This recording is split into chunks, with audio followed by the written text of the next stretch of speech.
D'habitude, tout est prêt, les billets sont réservés, les locations déjà payées. Cette année, à un mois des vacances d'été, c'est encore le grand flou. Oui, la faute au Covid, bien sûr, et à son lot d'inconnus. Si vous souhaitez partir à l'étranger, eh bien voilà les conseils pratiques de Carole Ferry. Parmi les pays prêts à nous accueillir, vous avez quasiment toute l'Europe du Sud, la Grèce, la Croatie, l'Italie, l'Espagne ou encore le Portugal, mais avec partout des règles différentes. Le vaccin suffit par exemple en Grèce ou en Croatie, mais même avec un vaccin, il faut un test en plus pour se rendre en Espagne ou en Italie.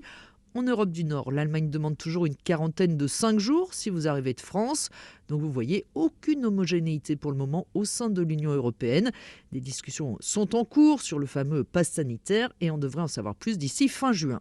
Hors Union européenne, la Tunisie et le Maroc sont prêts à nous accueillir, mais là c'est notre gouvernement qui met le haut là.